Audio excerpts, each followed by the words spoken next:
भगवान, आपके इस महान तप की शोभा सुनकर हम यहाँ आपका अभिनंदन करने के लिए आए हैं। नरश्रेष्ठ, आप यहाँ पधारे, ये मेरे लिए बड़े सौभाग्य की बात है। आप साक्षात श्रीमान नारायण हैं, आप ही सनातन पुरुष हैं। फिर भी आप मेरा मान बढ़ाने मेरी कुटिया में पधारे, ये मेरा परम सौभाग्य है। आप मेरे परम आदरणीय अतिथि हैं। मैं आपके श्री चरणों में कुछ भेंट करना चाहता हूं, इसे स्वीकार करें प्रभु।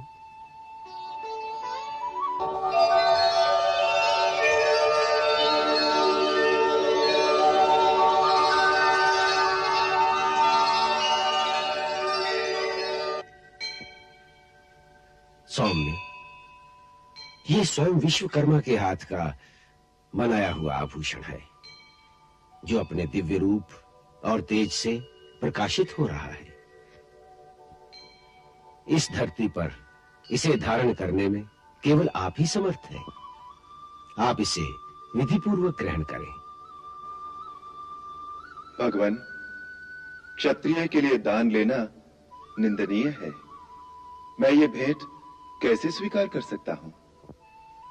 राम, राजा में इंद्र का अंश होता है। इस कारण आप इंद्र रूप में मुझे अपना भक्त समझकर यह आभूषण स्वीकार करें। इससे मेरा उद्धार होगा।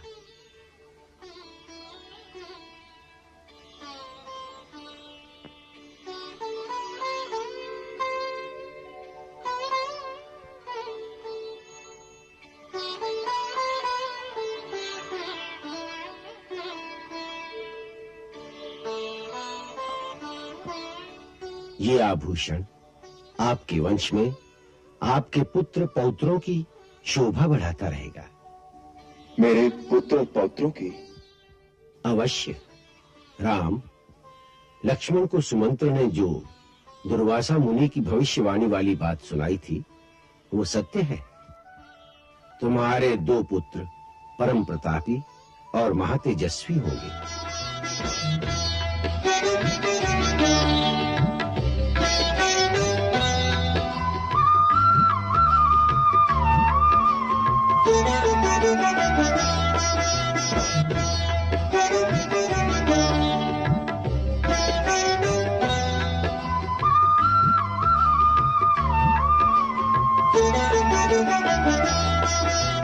महलों के अधिकारी वन में पलते हैं।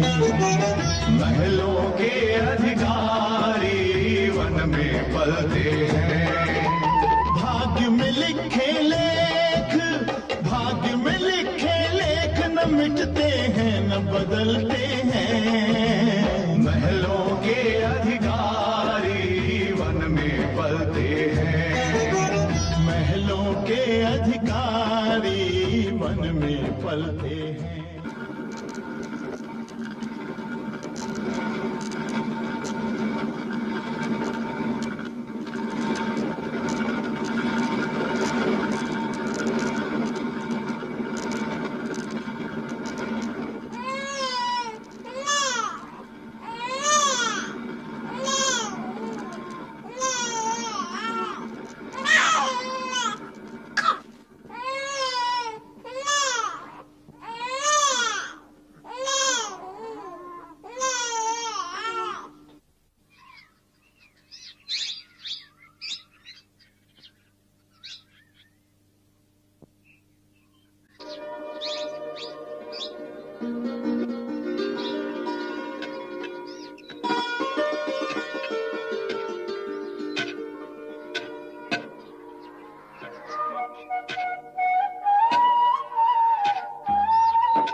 जा रहे हो? छोटे भैया को भी साथ ले जा।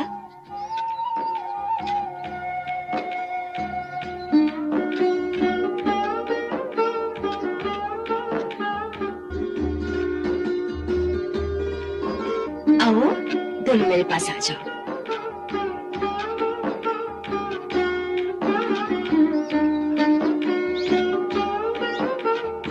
चलो चलो अम्मा की सहायता करो, उखल में धान डालो।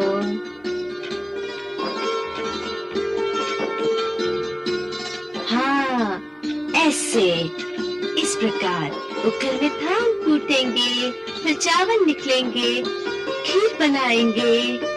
लवकुश दोनों खीर खाएंगे ना? हाँ।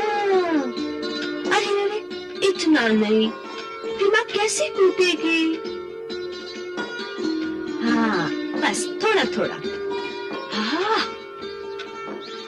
छोटे छोटे हाथ है ना तुम्हारे, फिर तुम कैसे करोगे?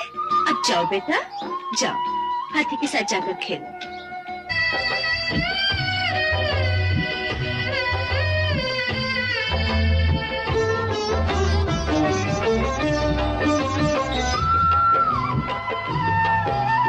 अमृत है वात्सल्य भरे अनुराग में, भाग से ममता का सुख आता भाग में।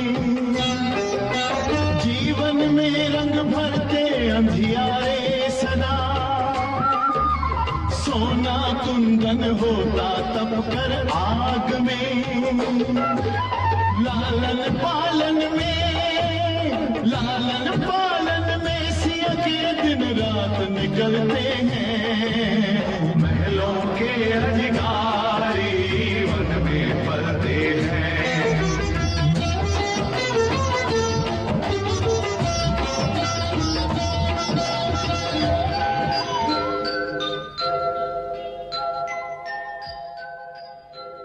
लवकुश अब हाथी घोड़ा छोड़ो, देखो मैंने क्या बनाया।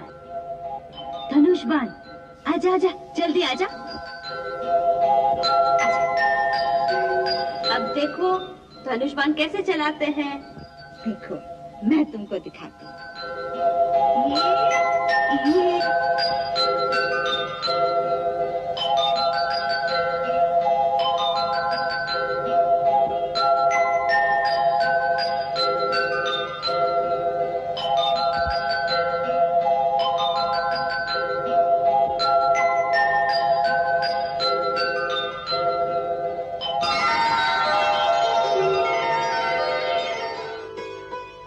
कुश, धनुष सीधा पकड़ो, पहले बाण को निशाने की सीध पर रखो और डोरी अपने कान तक खींच कर रखो।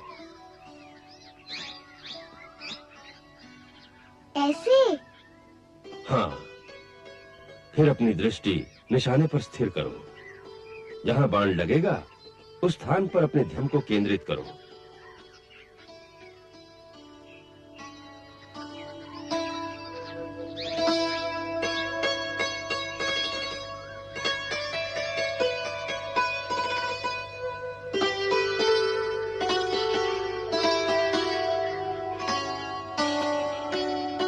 लव, तुम्हें क्या दिखाई दे रहा है? गुरुदेव, उस बांस से लटका हुआ आम। तुम अपने बाण से किसका निशाना कर रहे हो, बांस का या आम का? गुरुदेव, मैं उस धागे का निशाना करूंगा जिसके साथ आम लटका हुआ है। उसे काटने से आम नीचे गिरेगा।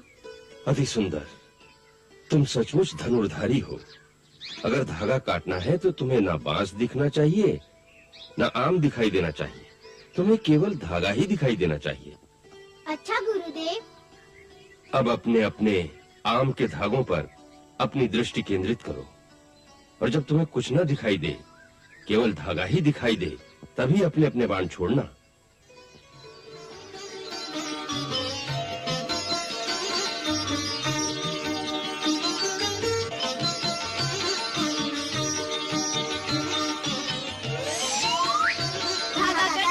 धागा कट गया, आम गिर गया, आम गिर गया, आम गिर गया, आम गिर गया। अति सुंदर, अति सुंदर। अब इसका निरंतर अभ्यास करने की आवश्यकता है। अभ्यास करने से गति आएगी। यदि निशाना साधने में हर बार इतना ही समय लगेगा तो युद्ध में कैसे काम चलेगा? इसके लिए निरंतर और कठिन अभ्यास की आवश्यकता है। तभी एक के पीछे एक बाण छोड़ने की गति तीव्र होगी। गुरुदेव, कितनी तीव्र गति होनी चाहिए गुरुदेव? तुम्हारी अवस्था में यदि वायु जितनी तीव्र गति हो जाए तो अच्छा है। वायु जितनी? हाँ। वायु से भी अधिक तीव्र गति किसी की होती है? होती है। ध्वनि की, प्रकाश की, मन की। मन से भी अधिक तीव्र गति किसकी होती है?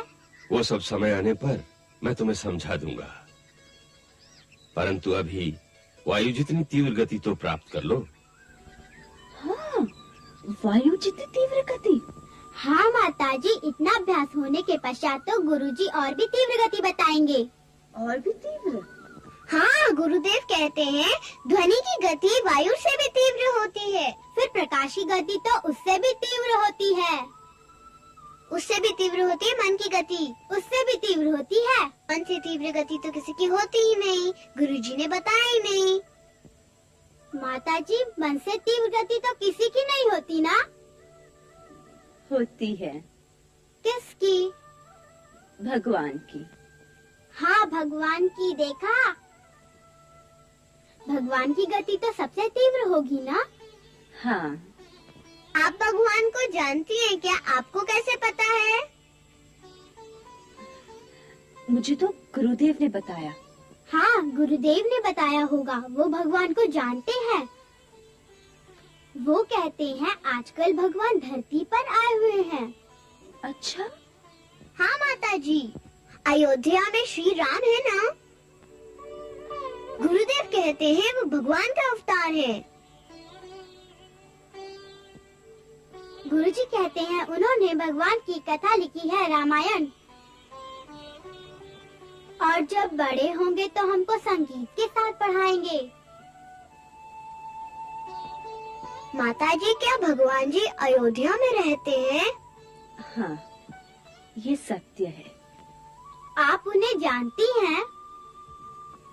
उन्हें तो सारा संसार जानता है। तब तो भगवान भी सारे संसार को जानते होंगे। हाँ। तब तो वो आपको जानते होंगे। अवश्य जानते होंगे। हमें भी। समस्त प्राणियों में जब उन्हीं का वास है, तो वो तो सभी के अंतर में वास करते हैं। मेरे अंदर भी वास करते हैं। हाँ? तब तो मैं भी भगवान हूँ। कुछ भैया, मैं भगवान हूँ। परंतु कुछ भैया के अंतर में भी उन्हीं का वास है, सो कुछ भैया भी भगवान का रूप है। माताजी, फिर दोनों में से बड़ा भगवान कौन है? बड़े भैया का बड़ा भगवान और छोटे भैया का छोटा भगवान। तो सदा मुझे ही प्रणाम करना पड़ेगा। अभी सारा तर्क छोड़ो, मैं वन से लकड़ियाँ लाती हूँ। इतने में आप लोग थोड़ा व्यायाम करो और धनुष बाण का अभ्यास करो। आज मैं भी वन में लकड़ियाँ लेने जाऊंगा। मैं भी जाऊंगा। अच्छा चलो, अपनी अपनी कुल्हाड़ी उठाओ और चलो।